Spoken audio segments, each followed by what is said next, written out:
Pendwa msikilizaji, karibu tena katika mwendelezo wa kitabu hiki cha Pambano Kuu. Leo tukiwa katika sura ya 6 ya masimulizi haya. Kitabu hiki mwandishi wake ni Ellen G. White. Leo sura ya 6 ina kichwa kinachosema Huss na Jerome. Hawa ni wanamatengenezo wawili ambao wana historia ambayo inatuvuta sisi kama Wakristo kusimama katika ukweli hata kama ni kifo. Karibu, kabla hatujaendelea kwa ombi. Baba na Mungu wetu wa mbinguni, uwe karibu nasi tena siku hii ya leo. Uniongoze na umuongoze msikilizaji kwa njia ya Roho Mtakatifu. Kwa jina la Yesu Kristo Bwana wetu. Amina. Injili ilipandwa katika nchi ya Bohemia mapema katika karne ya 9. Biblia ilitafsiriwa na ibada ya wazi iliendeshwa katika lugha ya watu. Lakini kadri nguvu za papa ilivyoongezeka, ndivyo neno la Mungu lilivyofichika. Gregory wa 7 aliyekuwa amedhamiria kuwanyenyekesha wafalme wenye kiburi, alikusudia pia kuwafanya watu kuwa watumwa wake. Na wakati huo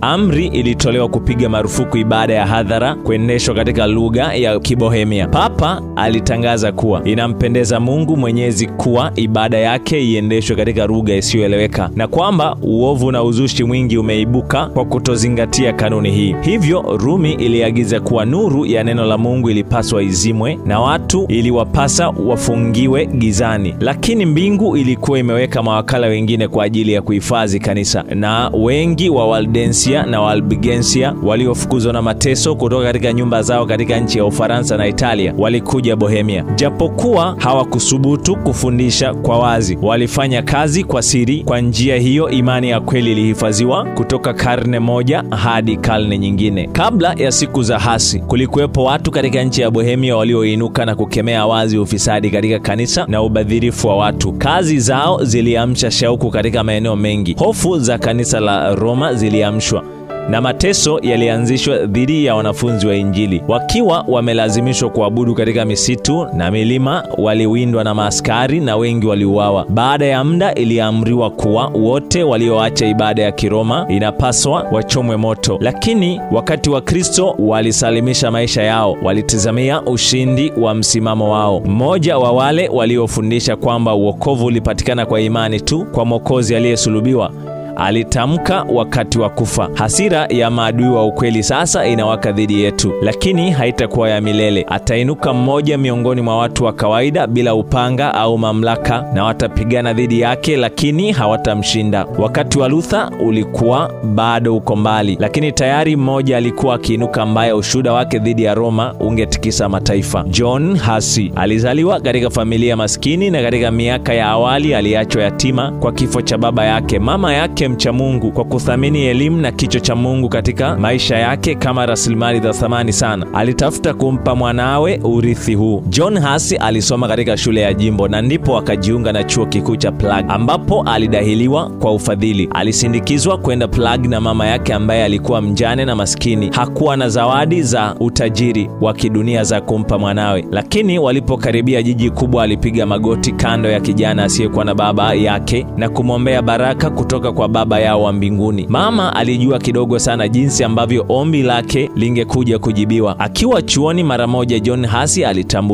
alijitambulisha kwa juhudi zisizochoshwa na maendeleo ya kasi. Wakati maisha yake yasiyolaumika na ya uungwana na haiba inayogusa watu vilipa heshima kwa watu wote. Alikuwa muumini mwaminifu wa kanisa la Roma na mtafutaji wa dhati wa baraka za kiroho ambazo kanisa linaahidi kuzitoa. Katika tukio la Jubilii, John Huss alikwenda kuungama. Alilipa sarafu za mwisho kutoka katika hazina yake ndogo, na alijiunga katika misafara ili aweze kushiriki msamaha ulioahidiwa. Baada ya kumaliza kozi yake ya chuo kikuu, aliingia upadri, na akipata umaarufu pesi, mara moja alishikamanishwa na nyumba ya mfalme. Alifanywa pia kuwa profesa na baadaye paroko wa chuo kikuu alipopatia elimu yake. Katika miaka michache, mwanafunzi maskini mfadhiliwa alikuwa mtu wa kujivunia katika nchi yake, na jina lake lilijulikana katika Ulaya yote. Lakini John Huss alianzia kazi ya matengenezo katika uwanja mwingine. mwingine. Miaka kadhaa baada ya upadirisho alichaguliwa kuwa mhubiri wa kanisa la Bethlehem. Jambo la muhimu kuzingatia hapa, muasisi wa kanisa hili aligeuka kuwa mtetezi wa mahubiri ya maandiko katika lugha ya watu. Licha ya upinzani dhidi ya mtindo huu wa mahubiri yanayotokana na Biblia, haukuwa umesimamishwa kabisa katika nchi ya Bohemia. Lakini watu hawakuwa na elimu ya Biblia na maovu makubwa yalishamiri miongoni mwa watu wa matabaka yote. John Huss alikemea bila hofu maovu hayo, akitumia neno la Mungu kuimarisha kanuni za ukweli na usafi aliouhimiza. Mkazi wa Prague, Jerome, ambaye baadaye alikuja kuwa karibu sana na John Huss, aliporudi kutoka Uingereza alileta maandishi ya Wycliffe. Malkia wa Uingereza ambaye alikuwa mwongofu wa mafundisho ya Wycliffe alikuwa binti wa mfalme wa Bohemia, na kwa mvuto wake pia kazi za mwanamatengenezo zilisambazwa katika maeneo mengi ya nchi yake alikozaliwa. John Huss alisoma maandishi haya kwa shauku kubwa. Aliamini mwandishi wa maandishi yale alikuwa Mkristo wa kweli, na John Huss alichukua mwelekeo wa kuyakubali mafundisho ya Wycliffe tayari, japokuwa alijua hivyo. John Huss alikuwa ameshika njia ambayo ingempeleka mbali sana na Roma. Karibu na wakati huu, watu wawili walifika Prague kutoka Uingereza, wasomi waliokuwa wamepokea nuru na walikuwa wamekuja kueneza nuru hiyo katika nchi hii ya mbali. Wakianza na shambulizi la wazi dhidi ya ukuu wa Papa, mamlaka ziliwanyamazisha mara moja, lakini kwa kutokuwa tayari kukubali kuacha lengo lao, walitafuta njia zingine. Kwa kuwa walikuwa wana sanaa na wahubiri, waliendelea kwa kutumia sanaa yao. Katika eneo la wazi walichora picha mbili. Moja ilimwakilisha Kristo akiingia Yerusalemu, mnyenyekevu na akiwa ameketi juu ya mwanapunda, Mathayo sura ya 21 fungu la 5, na akifuatwa na wanafunzi wake wakiwa wamevaa nguo zilizochakaa kwa sababu ya safari na wakiwa na miguu isiyokuwa na viatu. Picha nyingine ilionyesha msafara wa Papa akiwa amevalia majoho ya kitajiri na taji 3, akiwa amekaa juu ya farasi aliyepambwa kwa mapambo ya gharama kubwa, akiwa ametanguliwa na wapiga tarumbeta na akiwa amefuatwa na makardinali na maaskofu waliovalia mavazi yanayomeremeta. Hapa kulikuwa na hubiri lililovuta hisia za watu wa matabaka yote. Makundi ya watu yalikuja kuangalia michoro hii. Hakuna hata mtu mmoja aliyeshindwa kuelewa fundisho la michoro hiyo, na wengi waliguswa sana na tofauti kati ya upole na unyenyekevu wa Kristo Bwana na kiburi na majivuno ya Papa aliyedai kuwa watumishi wa Kristo. Kulikuwa na taharuki kubwa mjini Prague, na wageni baada ya muda mfupi waliona umuhimu kwa ajili ya usalama wao na kuondoka pale. Zile picha ziligusa sana akili za John Huss na zilimsukuma kujifunza kwa makini zaidi Biblia na maandishi ya Wycliffe. Japokuwa hakuwa tayari mpaka wakati huo kupokea matengenezo yote yaliyofundishwa na Wycliffe, aliona kwa uwazi zaidi tabia halisi ya upapa, na kwa juhudi kubwa alikemea kiburi, tamaa na ufisadi wa mfumo wa upapa. Kutoka katika nchi ya Bohemia, nuru ilisambaa katika nchi ya Ujerumani, kwani machafuko katika chuo kikuu cha Prague yalisababisha mamia ya wanafunzi kutoka Ujerumani kuondoka. Wengi wao walikuwa wameshapokea mafundisho ya awali ya Biblia, na waliporudi nyumbani walieneza Injili katika nchi yao. Habari za kazi iliyofanyika kule Prague ilipelekwa Roma, na John Huss aliitwa kujibu mashtaka mbele ya Papa. Kutii wito huo kulimaanisha kifo moja kwa moja. Mfalme na malkia wa Bohemia, chuo kikuu, waheshimiwa wasaidizi wakuu wa mfalme na maofisa wa serikali, wote waliungana pamoja kutoa wito wa Papa kuwa John Huss aruhusiwe kubaki Prague na ajibu mashtaka yake kupitia kwa mwakilishi wa Roma. Badala ya kukubali ombi hili, Papa aliendelea na kusikiliza shtaka na kutoa hukumu ya Huss, na ndipo alitangaza kuwa jiji la Prague lilikuwa limefungiwa. Katika zama zile, hukumu kama hii ilipotolewa ilileta hofu kubwa kwa watu wengi. Hatua zilizoambatana na hukumu hizi zilibuniwa kuzalisha hofu kubwa mioyoni mwa watu waliomwamini Papa kuwa ni mwakilishi wa Mungu mwenyewe, aliyeshikilia funguo za mbingu na kuzimu, na aliyekuwa na mamlaka ya kutamka hukumu za hapa duniani na za kiroho.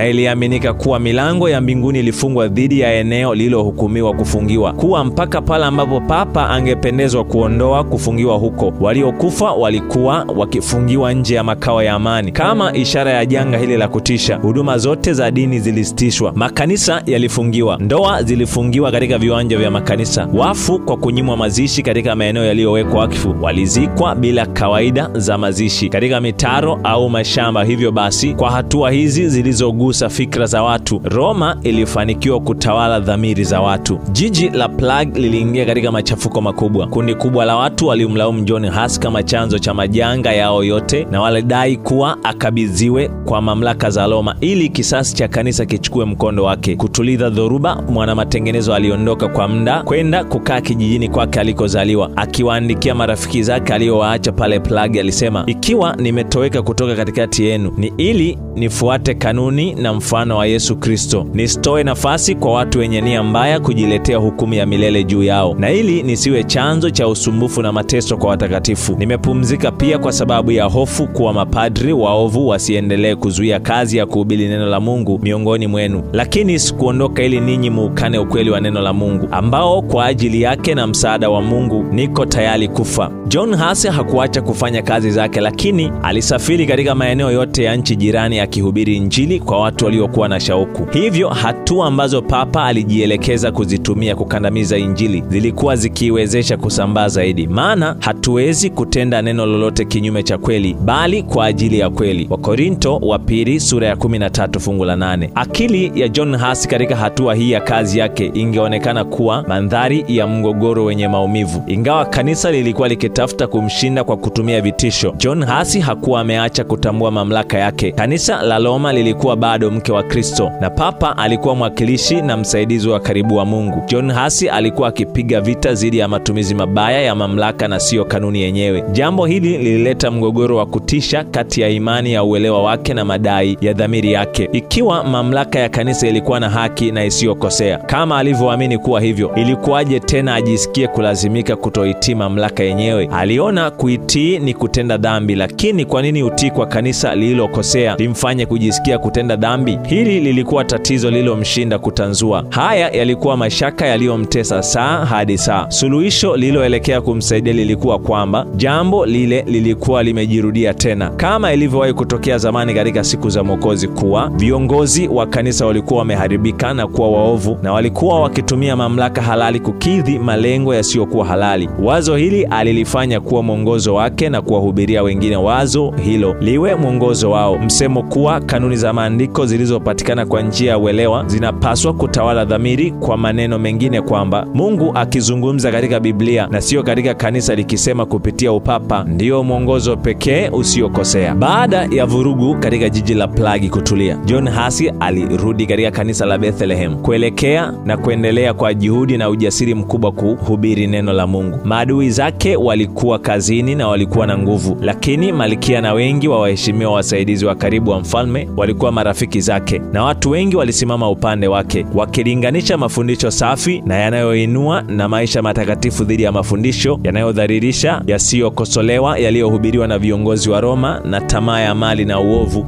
walioufanya. Wengi waliona kuwa heshima kuwa upande wa John Huss. Hadi wakati huo John Huss alikuwa amesimama peke yake katika kazi zake, lakini sasa Jerome, ambaye wakati akiwa Uingereza aliyakubali mafundisho ya Wycliffe, alijiunga na kazi ya matengenezo. Tangu wakati huo na siku zilizofuata, watu hawa wawili waliunganisha maisha yao, na katika kifo hawakupaswa kutengana. Uwezo wa kiakili, ufasaha na elimu, karama zinazowezesha mtu kukubaliwa na wengi, zilimilikiwa na kwa kiwango kikubwa na Jerome, lakini katika zile sifa zinazounda nguvu ya tabia, John Huss alikuwa juu zaidi. Maamuzi yake yaliyotulia yalisaidia kudhibiti roho yenye harara ya Jerome, ambaye kwa unyenyekevu wake wa kweli alielewa mantiki yake na alijisalimisha kwa ushauri wake. Kwa kazi zao zilizounganishwa pamoja, matengenezo yalienea kwa haraka. Mungu aliruhusu nuru kubwa iangazie akili za watu hawa waliochaguliwa, ikiwafunulia makosa mengi ya Roma, lakini hawakupokea nuru yote iliyopaswa kutolewa kwa ulimwengu. Kwa njia ya hawa watumishi wake, Mungu alikuwa akiwaongoza watu kutoka katika giza la Uroma, lakini vilikuwepo vikwazo vingi na vikubwa ambavyo viliwakabili, na aliwaongoza kusonga mbele hatua kwa hatua kwa kadri walivyoweza kubeba. Hawakuwa tayari kupokea nuru yote kwa mara moja. Kama mwanga mkali wa jua la mchana kwa watu ambao wamekaa kwa muda mrefu gizani, ingeweza, kama ingeruhusiwa kuwaangazia, ingeweza kuwafanya wageukie upande mwingine. Kwa hiyo aliifunua nuru kwa viongozi kidogo kidogo, kwa kadri watu walivyoweza kuipokea. Kutoka karne moja hadi karne nyingine, watendakazi wengine waaminifu walipaswa kufuata, kuwaongoza watu kusonga mbele zaidi katika njia ya matengenezo. Mpasuko katika kanisa uliendelea. Mapapa watatu walikuwa wakigombania madaraka, na mgogoro wao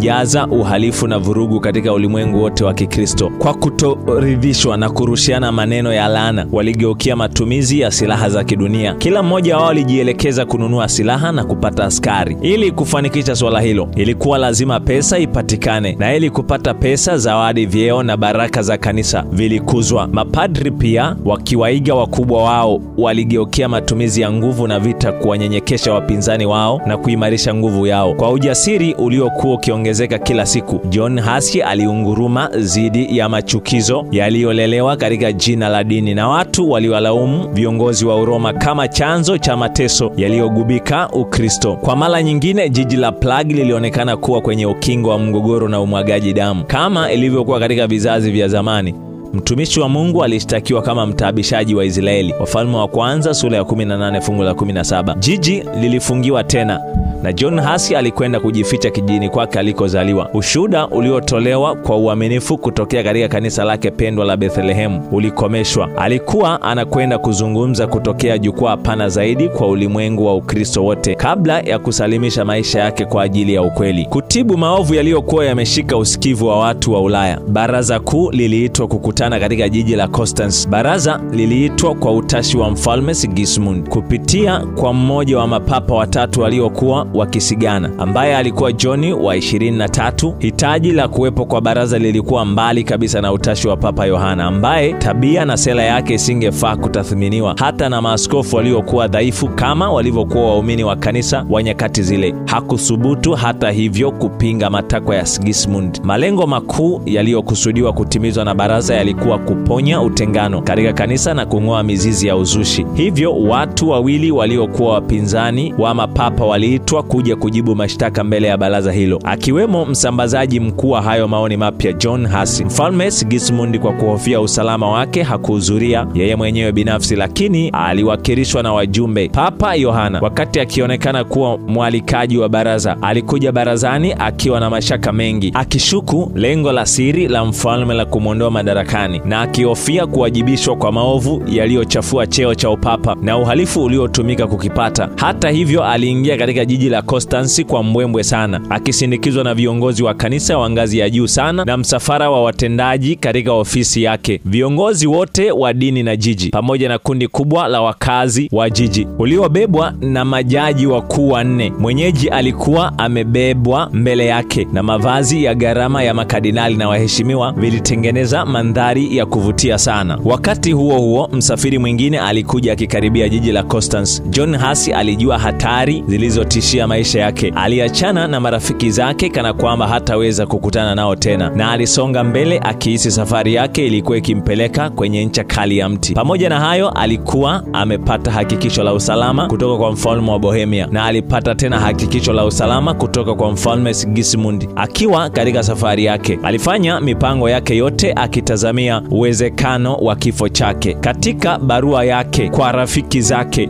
wa Prague alisema, ndugu zangu, ninaondoka nikiwa na hakikisho la usalama kutoka kwa mfalme kwenda kukutana maadui wengi na wanaokufa. Ninaweka tumaini langu lote kwa Mungu mweza wa yote, Mwokozi wangu. Ninaamini atayasikia maombi yenu ya dhati, ili aweke maono na hekima katika mdomo wangu, ili kwamba niweze kuwapinga, na kwamba aniwezeshe kwa njia ya Roho wake Mtakatifu kusimama imara katika ukweli, ili nikabiliane kwa ujasiri na majaribu, gereza, na ikiwa lazima na kifo cha kikatili. Yesu Kristo aliteseka kwa ajili ya wapendwa wake aliowapenda sana, na hivyo tushangae kuwa alituachia mfano wake, ili na sisi tukabiliane kwa uvumilivu na mambo yote kwa ajili ya wokovu wetu. Yeye ni Mungu na sisi ni viumbe wake. Yeye ni Bwana na sisi ni watumishi wake. Yeye ni Bwana wa ulimwengu na sisi ni wanadamu wenye hali ya kufa katika hali dhariri, na bado aliteseka. Kwa nini hivyo basi sisi tusiteseke pia, hususani kwa kuwa mateso kwetu ni utakaso? Kwa hiyo wapendwa, ikiwa kifo changu kinaweza kuchangia kuleta utukufu wake, ombeni ili kije haraka, na kwamba aniwezeshe kukabiliana na mikasa yangu yote bila kuyumba. Lakini ikiwa itakuwa bora nirudi kwenu, tuombe kwa Mungu kuwa nirudi bila doa, yani kwamba nisije nikaminya hata nukta moja ya ukweli wa Injili, ili niwaachie ndugu zangu mfano mzuri wa kufuata. Pengine hivyo basi hamtauona uso wangu tena hapa Prague, lakini ikiwa mapenzi ya Mungu yataruhusu kunirudisha, inatupasa kusonga mbele kwa moyo imara zaidi katika ujuzi wa upendo wa sheria yake. Katika barua nyingine kwa kasisi aliyekuwa ameongoka na kuwa mfuasi wa Injili, John Hussey alizungumzia kwa unyenyekevu mkubwa juu ya makosa yake, akijishtaki mwenyewe kuhusiana na kuhisi raha ya kuvaa mavazi ya gharama kubwa na kupoteza muda katika kazi zisizokuwa na maana. Ndipo aliongeza maonyo haya yanayogusa: hebu utukufu wa Mungu na wokovu wa roho ujaze akili yako, na sio mali na mashamba. Jihadhari kuipamba nyumba yako kuliko roho yako, na juu ya yote jali jengo lako la kiroho. Uwe mtakatifu na mnyenyekevu na watu maskini, na usile chakula kwa ulafi. Ikiwa hutatengeneza maisha yako na kuachana na mambo ya juu, ninaogopa utapigwa sana kama mimi. Wewe unayajua sana mafundisho yangu, kwa kuwa wewe umeyapokea maelekezo yangu tangu utoto wako. Kwa hiyo sina haja ya kukuandikia tena, lakini ninakusihi kwa rehema ya Bwana wetu, usiniige kwa chochote miongoni mwa mambo yasiyofaa ambamo umeona kuwa nimetumbukia. Juu ya bahasha ilimokuwa barua hiyo aliongeza maneno haya: ninakusihi rafiki yangu, usiichane bahasha hii mpaka umepata cheti cha uthibitisho kuwa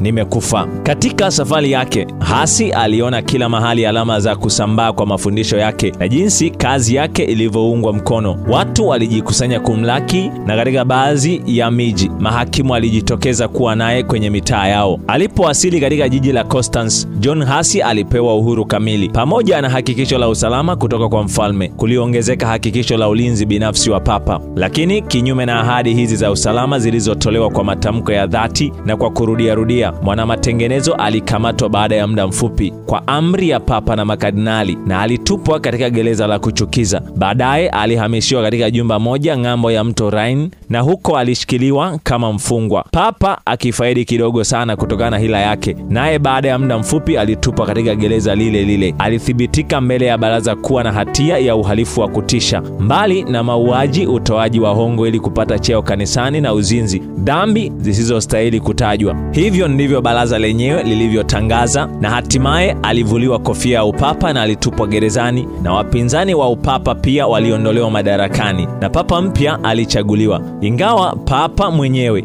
alikuwa na hatia ya kutenda uhalifu mkubwa zaidi kuliko hata John Hussey alivyokuwa amewatuhumu makasisi, na ambao John Hussey alikuwa akidai ufanywe matengenezo. Hata hivyo, baraza lile lililomdhalilisha papa liliendelea kumkandamiza mwana matengenezo. Kufungwa kwa John Hussey kuliamsha hasira kali katika nchi ya Bohemia. Watu waungwana wenye nguvu walipeleka malalamiko kwenye baraza dhidi ya ukatili huu mkubwa. Mfalme, ambaye alichukia kwa kuruhusu ukiukwaji wa hakikisho la usalama, alipinga hatua hiyo ya mashtaka dhidi yake. Lakini maadui wa mwanamatengenezo walikuwa waovu na walikuwa wamedhamiria. Walijitahidi kumshawishi mfalme awaunge mkono, wakijaribu kupata fadhila yake na kumtia hofu, wakimhamasisha kuwa upande wa kanisa. Walitoa hoja nyingi kuthibitisha kuwa imani haipaswi kuchanganywa na wazushi wala watu wanaotuhumiwa kuwa wazushi, hata kama wamepewa hati za hakikisho la usalama kutoka kwa mkuu wa dola au wafalme wa kawaida. Hatimaye walishinda. Akiwa amezoofika kwa sababu ya ugonjwa na kifungo, kwa sababu ya hewa nzito na unyevunyevu wa gereza, alipata homa ambayo karibu ikatishe uhai wake.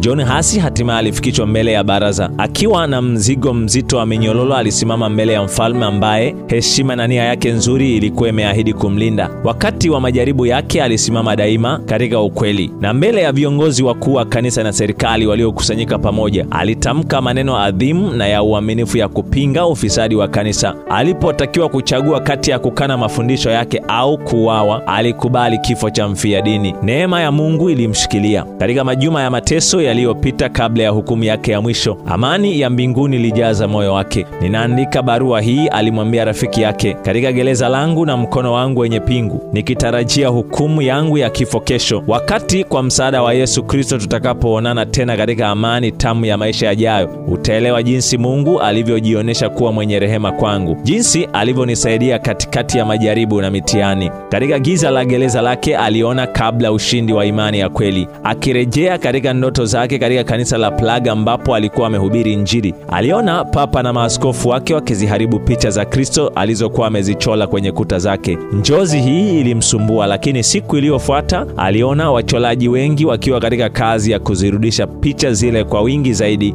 na kwa rangi zinazong'aa zaidi. Mara tu kazi yao ilipokwisha, wacholaji waliokuwa wamezungukwa na kundi kubwa la watu walisema kwa sauti kubwa, "Sasa acha mapapa na maaskofu waje, hawataweza kuzifuta tena," alisema mwanamatengenezo aliposimulia ndoto yake. "Nina imani thabiti kuwa sura ya Kristo haitafutika kamwe. Wametamani kuiharibu, lakini itachorwa upya katika mioyo yote na wahubiri bora zaidi kuliko mimi." Kwa mara ya mwisho, John Hussey aliletwa mbele ya baraza. Ulikuwa mkutano mkubwa sana. Mfalme, wakuu wengine wa ngazi za juu za ufalme, manaibu wakuu katika ufalme, makardinali, maaskofu na makasisi, na kundi kubwa la watu waliokuja kama watazamaji wa matukio wa siku ile. Kutoka sehemu zote za Ukristo walikuwa wamekusanyika kushuhudia kafara kuu hii ya kwanza katika pambano refu ambalo kwalo uhuru wa dhamiri ungeweza kupatikana. Akiwa ameitwa kwa ajili ya uamuzi wake wa mwisho, John Hussey alitamka kukataa kwake kukana, na akikaza macho yake yanayopenya huku akimwangalia mfalme ambaye alikuwa amekiuka ahadi yake bila aibu. Alisema, "Nilidhamiria kwa uhuru na utashi wangu mwenyewe kuja mbele ya baraza chini ya ulinzi na imani ya mfalme aliyeko hapa." Wekundu uliokolea sana ulipamba uso wa Sigismund, huku macho ya wote waliokusanyika hapo yakigeuka kumwangalia. Baada ya hukumu kutamkwa, sherehe ya dhihaka ilianza. Maaskofu walimvika mfungwa wao vazi la kipadri, na alipokuwa akivarishwa vazi hilo alisema, "Bwana wetu Yesu Kristo alivikwa joho jeupe ili kumzihaki." Wakati Herode alipompeleka mbele ya Pilato, alipotakiwa tena kukana, alijibu akiwageukia watu,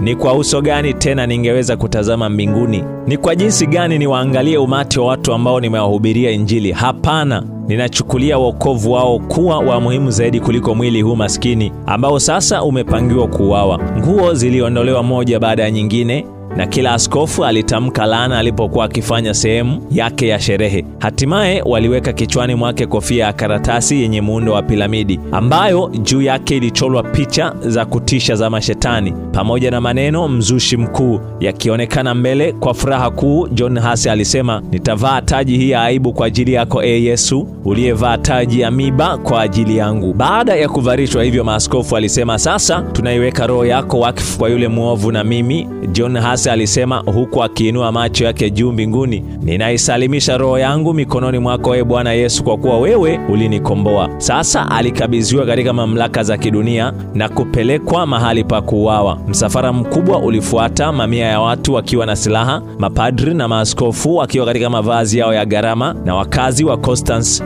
alipokuwa amefungiwa kwenye mti wa kuulia na kila kitu kikiwa tayari ili moto uwashwe. Mfia dini aliulizwa mara nyingine tena kujiokoa na kukana makosa.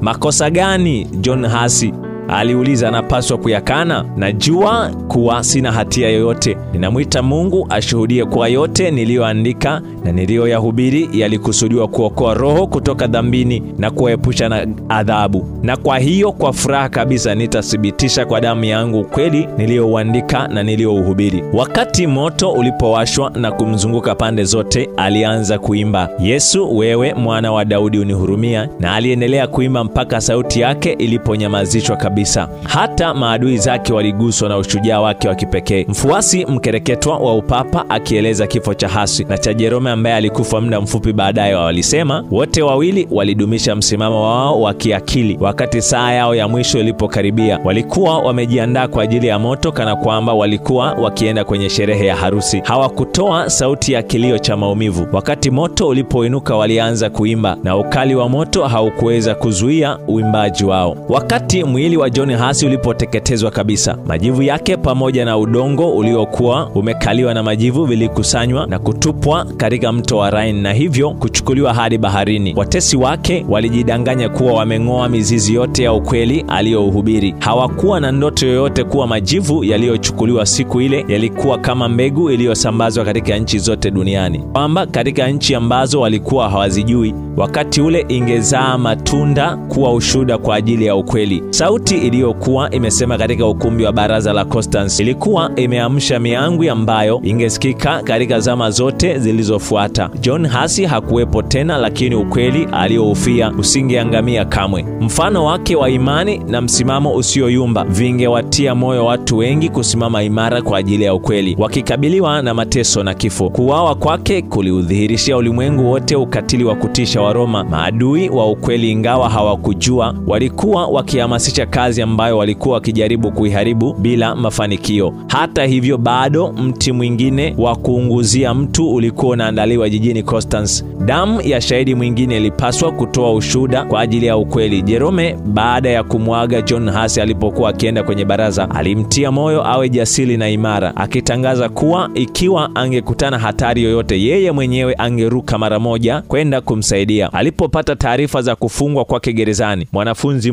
mwaminifu alijiandaa haraka kutimiza ahadi yake. Bila hati ya uhakikisho wa usalama, aliondoka kwenda Constance akiwa na msaidizi mmoja. Alipofika pale, alitambua kuwa alikuwa amejipeleka mwenyewe katika hatari pasipokuwa na uwezekano wowote wa kumwokoa John Huss. Alikimbia kutoka katika jiji, lakini alikamatwa akiwa njiani kuelekea nyumbani na kurudishwa akiwa amefungwa minyololo na akiwa chini ya ulinzi wa kikosi cha maaskari. Alipotokea mbele ya baraza kwa mara ya kwanza, jitihada zake za kujibu mashtaka yaliyotolewa dhidi yake zilikutana na makelele. Motoni pamoja naye, motoni pamoja naye. Alitupwa gerezani akiwa amefungwa minyololo na kukalishwa katika mkao uliomletea mateso makali sana, na aliishi kwa kula mkate na kunywa maji tu. Baada ya miezi kadhaa ya ukatili wa kifungo chake, ulimletea Jerome ugonjwa ambao ulitishia maisha yake, na maadui zake wakihofia kuwa anaweza kuwatoka, walimtendea kwa ukatili nafuu kidogo, ingawa alibaki gerezani kwa mwaka mmoja. Kifo cha John Huss hakikuleta matokeo ambayo wafuasi wa papa waliyatarajia. Ukiukwaji wa hati ya usalama iliamsha zoruba ya hasira, na kama njia iliyo salama zaidi, baraza liliazimia badala ya kumchoma moto Jerome, limlazimishe ikiwezekana akanushe. Aliletwa mbele ya mkutano wa baraza na likampa njia mbadala ya kukanusha au kufa kwake kwenye mti. Kifo mwanzoni mwa kifungo chake kingekuwa jambo jema zaidi kuliko mateso makali ambayo aliyapitia, lakini sasa akiwa amedhoofishwa na ugonjwa, kwa ukali wa gereza na mateso ya wasiwasi na hofu ya mambo yajayo, akiwa ametengwa na marafiki na akiwa amekatishwa tamaa kwa kifo cha John Huss, ujasiri wa Jerome ulizidiwa na alikubali kujisalimisha kwa baraza. Aliahidi kufuata imani ya Kikatoliki na alikubaliana na uamuzi wa baraza la kuhukumu mafundisho ya Wycliffe na John Huss, akikubaliana hata hivyo na ukweli mtakatifu ambao waliufundisha. Kwa kitendo hiki cha makusudi, Jerome alijaribu kunyamazisha sauti ya dhamiri na kuepuka hukumu yake ya mwisho, lakini katika upweke wa gereza lake alielewa vile na akaelewa vizuri kile alichokuwa amekifanya. Alifikiria juu ya ujasiri na uaminifu wa John Huss, na kinyume alitafakari juu ya kukana kwake ukweli. Alimtafakari Bwana mwenye uungu aliyekuwa ameahidi kumtumikia na ambaye kwa ajili yake alivumilia kifo cha msalaba. Kabla hajakana, alipata faraja katikati ya mateso yake katika uhakikisho wa upendeleo wa Mungu, lakini sasa huzuni na mashaka vilitesa roho yake. Alijua kuwa bado atatakiwa kukana mambo mengine zaidi ili awe na imani na Roma. Njia aliyokuwa anaichukua ingeishia katika uasi kamili. Alifanya uamuzi kuepuka kipindi kifupi cha mateso. Hakupaswa kumkana Bwana wake. Kwa mara nyingine tena alirudishwa mbele ya baraza. Kujisalimisha kwake hakukuaridhisha mahakimu wake. Kiu yao ya damu iliyokuwa imechochewa na kifo cha John Huss ilidai wahanga wapya. Ili kuokoa maisha yake, Jerome alipaswa kuukana ukweli kabisa, lakini aliazimia kushikilia imani yake na kumfuata ndugu yake mfia dini katika ndimi za moto. Alibadilisha msimamo wake wa awali wa kuikana imani yake, na kama mtu anayekufa alitamani sana awapewe fursa ya kujitetea. Kwa kuogopa mvuto wa maneno yake, maaskofu walisisitiza kuwa yeye alitakiwa kukubali au kukanusha ukweli wa mashtaka yaliyoletwa dhidi yake. Jerome aliupinga ukatili na udhalimu mkubwa kama ule. "Mmenishikilia kifungoni kwa siku 340 katika gereza linalotisha," alisema, "katikati ya uchafu, kelele, harufu mbaya bila mahitaji yote muhimu. Halafu mnanileta mbele yenu na mnawasikiliza maadui wangu wa kimaadili. Mnakataa kunisikiliza. Ikiwa kweli ninyi ni watu wenye busara na nuru ya ulimwengu, muwe waangalifu basi, msitende dhambi dhidi ya haki.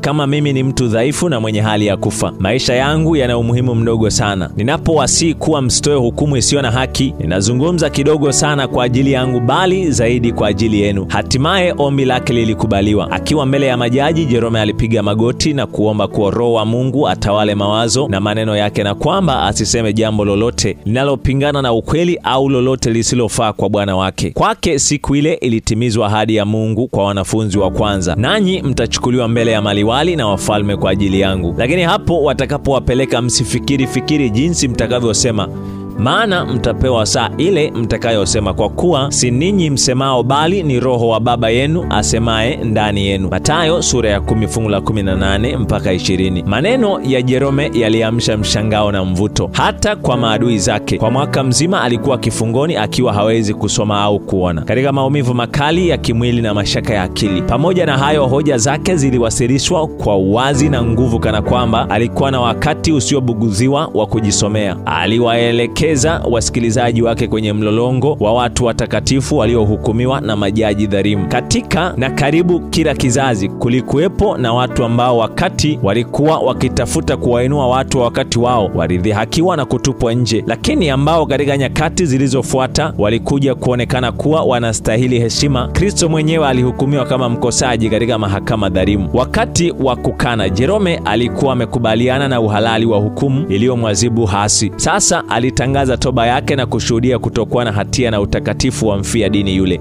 Nilijua toka utoto wake, alisema, alikuwa mtu mwema sana, mwenye haki na mtakatifu. Alihukumiwa licha ya kutokuwa na hatia yoyote. Na mimi pia niko tayari kufa, sitarudi nyuma kwa sababu ya mateso yaliyoandaliwa na maadui zangu na mashahidi wa uongo, ambao siku moja itawapasa kutoa hesabu ya uovu wao kwa Mungu mkuu ambaye hawezi kudanganywa na chochote. Kwa kujidhalilisha mwenyewe kwa kuukana kwake ukweli, Jerome aliendelea, miongoni mwa dhambi zote nilizowahi kuzitenda toka ujana wangu, hakuna hata moja iliyo na uzito mkubwa akilini mwangu na kunifanya niumie sana kama ile niliyotenda mahali hapa pa mauaji, wakati nilipoidhinisha hukumu dhalimu iliyotolewa dhidi ya Wycliffe na dhidi ya mfia dini mtakatifu John Huss, kiongozi na rafiki yangu. Ndiyo, naiungama kwa dhati kutoka moyoni mwangu, na natangaza nikiwa na hofu na aibu kuwa nilitetereka wakati kwa sababu ya tishio la kifo. Niliyakana mafundisho yao. Kwa hiyo ninaomba Mwenyezi Mungu anihurumie na kunisamehe dhambi zangu, na hususan dhambi hii iliyo mbaya zaidi kuliko zote. Akiwaelekea majaji wake alisema kwa mkazo, mliwahukumu Wycliffe na John Huss sio kwa kutikisa mafundisho ya kanisa, bali kwa kukemea kashfa za viongozi wa kanisa, majivuno yao, kiburi chao na maovu yao yote ya maaskofu na mapadri, mambo ambayo waliyasema na ambayo hawezi kukanushika. Mimi pia ninafikiri na kusema kama wao. Maneno yake yalikatishwa. Maaskofu wakitetemeka kwa ghadhabu walipiga kelele, tunahitaji ushahidi gani mwingine, na tuhitaji ushahidi gani tena? Tumeona kwa macho yetu sisi wenyewe wazushi wa korofi.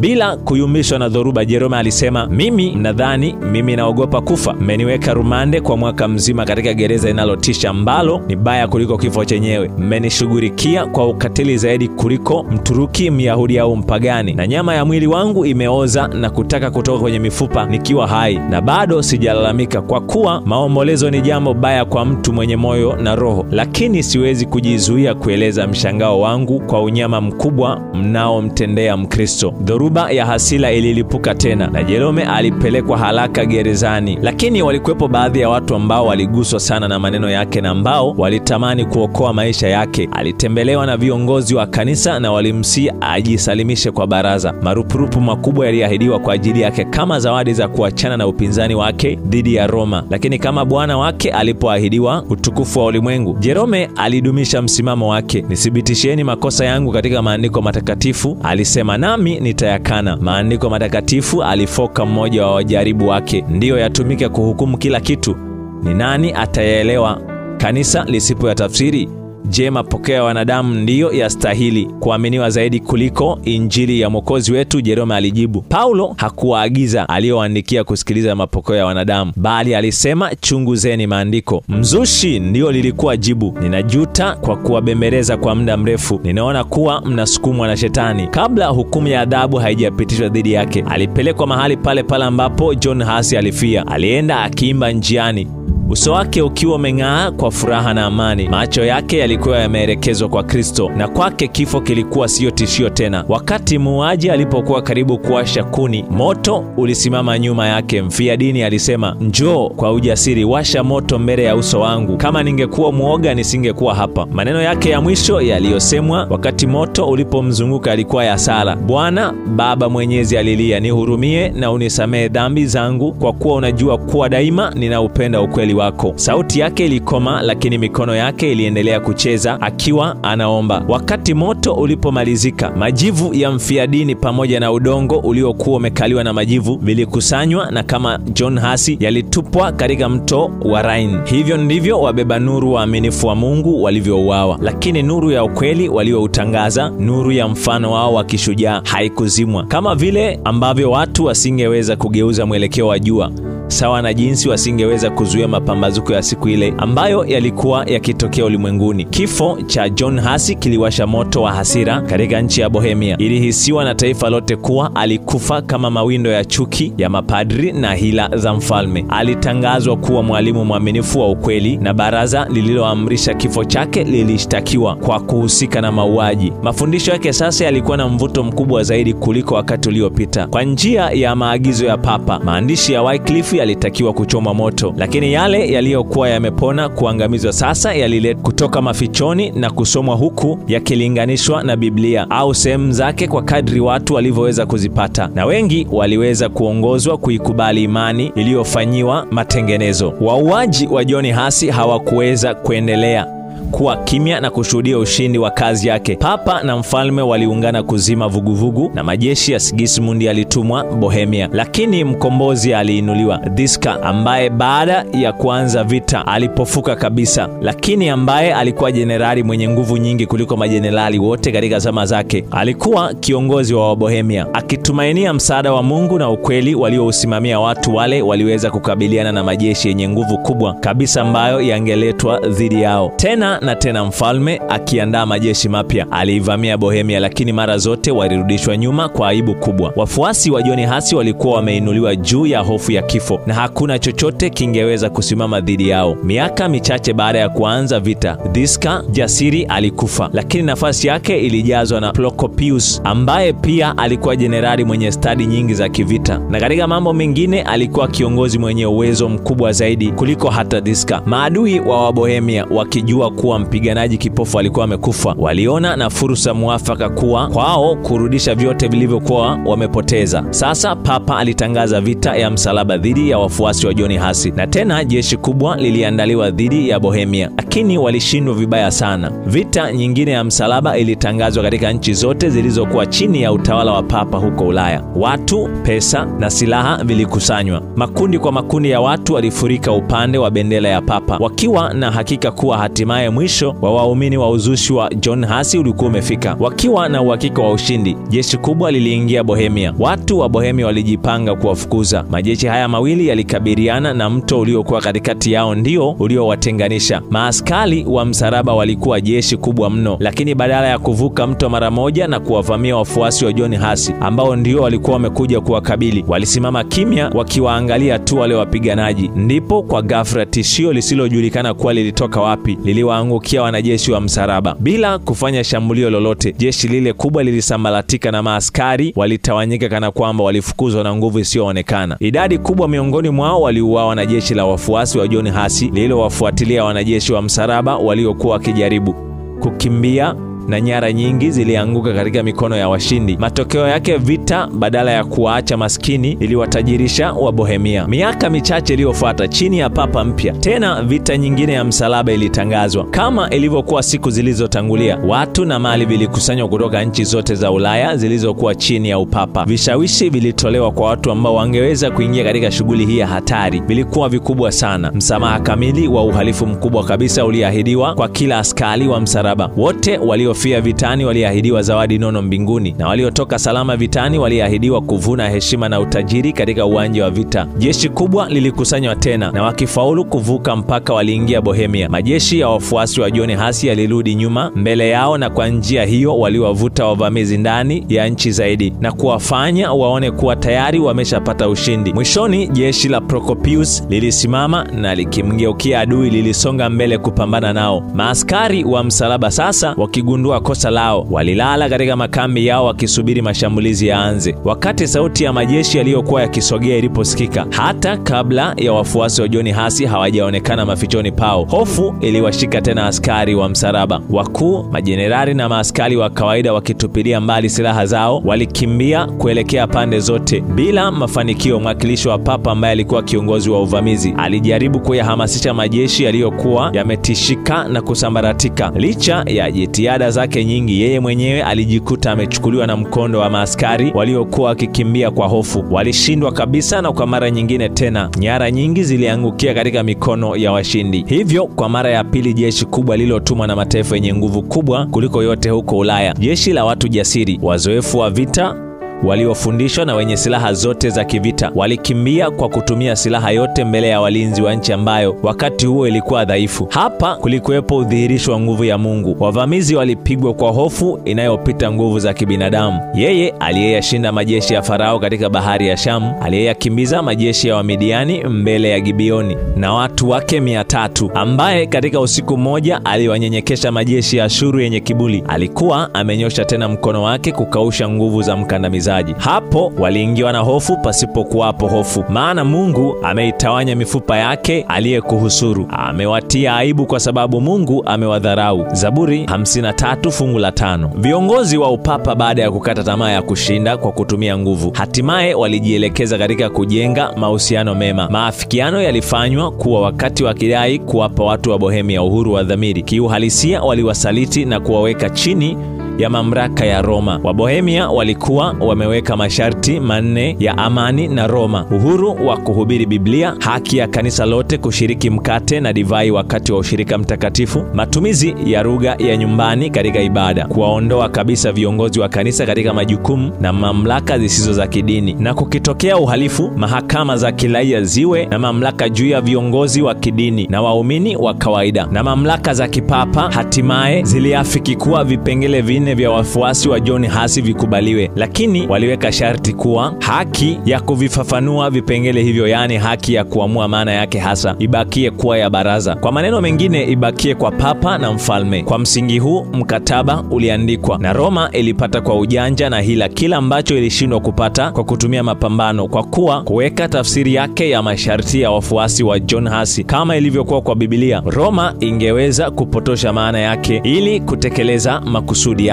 Kundi kubwa la Wabohemia baada ya kuona kuwa walisaliti uhuru wao, hawakuweza kukubaliana na mkataba. Mipasuko na migawanyiko iliibuka, ikasababisha migogoro na umwagaji damu miongoni mwao. Katika migogoro hii, Prokopius alianguka na uhuru wa Wabohemia uliondoka. Sigismund, msaliti wa John Huss na Jerome, sasa akawa mfalme wa Bohemia, na bila kujali kiapo chake cha kuunga mkono haki za Wabohemia, alisonga mbele kuimarisha upapa, lakini alinufaika kidogo sana kwa kujiweka kwake chini ya mamlaka ya Roma. Kwa miaka 20 ya maisha yake ilikuwa imejaa shughuli na hatari nyingi. Majeshi yake yalidhoofika na hazina zake zilikaushwa kwa mapambano yasiyokuwa na faida na ya muda mrefu. Na sasa baada ya kutawala kwa mwaka mmoja, alikufa akiuacha ufalme wake kwenye ukingo wa vita vya wenyewe kwa wenyewe, na akirithisha kwa vizazi vilivyofuata jina linaloaibisha. Mizozo, migogoro na umwagaji damu viliendelea. Kwa mara nyingine tena majeshi ya kigeni yaliivamia Bohemia, na migawanyiko ya ndani iliendelea kulitafuna taifa. Wale waliobaki wakiwa waaminifu kwa Injili walijikuta wakiteswa na kuuawa. Kama ndugu zao wa awali kuingia mkataba na Roma, walikumbatia makosa yake. Wale walioshikilia imani ya zamani walijiunga pamoja na kuwa kanisa kamili linalojitegemea, wakijiita umoja wa ndugu. Tendo hili lilivuta laana kutoka kwa makundi yote ya watu, lakini uimara wao haukuyumbishwa. Walipolazimishwa kujificha katika misitu na mapango, bado waliendelea kukusanyika kusoma neno la Mungu na kumwabudu Mungu. Kwa njia ya wajumbe waliotumwa kwa siri katika nchi mbalimbali, waligundua kuwa hapa na pale kulikuwa na wafuasi wa kweli waliotawanyika huko na huko, wachache katika mji huu na wengine katika mji ule, walengwa kama wao wa mateso, na kwamba katikati ya milima ya Alps lilikuwa hapo kanisa la zamani, likiwa limejengwa juu ya msingi na misingi ya maandiko, na wakipinga ufisadi wa ibada ya sanamu za Roma. Kundi hili lilipokelewa kwa furaha kubwa, na mawasiliano yalianzishwa na Wakristo wa Kiwaldensia wakiwa waaminifu kwa Injili. Wabohemia walikesha kucha katika usiku wa mateso, katika saa za giza, wakiwa bado wanatazama hadi upeo wa macho yao, kama vile watu wanavyoisubiri asubuhi. Sehemu yao iliamriwa siku za uovu, lakini waliyakumbuka maneno yaliyosemwa kwanza na John Huss na kurudiwa na Jerome kuwa karne ingepita kabla mapambazuko. Haya maneno yalikuwa kwa Watabori, wafuasi wa John Huss, kama maneno ya Yusufu yalivyokuwa kwa makabila katika nyumba ya utumwa: mimi ninakufa na Mungu hakika atawajilia na kuwatoa. Kipindi cha mwisho wa karne ya 15 kilishuhudia ongezeko la polepole lakini la hakika la makanisa ya umoja wa ndugu. Japokuwa sio kweli kuwa halikushambuliwa, lakini kwa sehemu kubwa walikuwa na utulivu. Mwanzoni mwa karne ya 16 makanisa yao yalikuwa 200 katika nchi ya Bohemia na Moravia. Hivi ndivyo walivyokuwa watu wema waliosalia, ambao kwa kuepuka maangamizi ya ukali wa moto na upanga waliruhusiwa kuona mapambazuko ya siku iliyotabiliwa na John Huss. Pendwa msikilizaji, nikushukuru tena kuambatana nami katika sura hii ambayo tumetoka kwayo, sura ya 6 ya kitabu cha Pambano Kuu. Niendelee kukukaribisha katika sura zingine zinazofuata, na Mungu aendelee kukubariki sana tunavyojiandaa kwa ujio wa Yesu Kristo ulio karibu sana. Wito wa Mungu ni wa kutoka Babeli, ni kukimbia katika ibada za siku ya Jumapili, kulikimbia kanisa Katoliki na makanisa yaliyozaliwa kutoka ndani ya kanisa hilo ambalo yamejiita makanisa ya Kiprotestanti, huku yakiendelea kutii matakwa na amri za kanisa Katoliki, ikiwemo ya kuikanyaga amri ya 4 ya Sabato takatifu. Kanisa pekee la kweli lililosalia duniani, kanisa la kiunabii, ni kanisa la Waadventista wa Sabato. Mungu akubariki unavyoyasikia maneno haya, na Roho anayeyasadikisha ndani ya moyo wako adumu kuwa pamoja nawe mpaka utakapolifuata kanisa la kweli la Mungu, akuandae kwa ajili ya ujio wa Yesu mara ya pili. Neema ya Yesu Kristo idumu kuwa nasi sote hadi wakati mwingine tena kwa masomo yanayoendelea. Kwa jina la Yesu Kristo Bwana wetu, amina.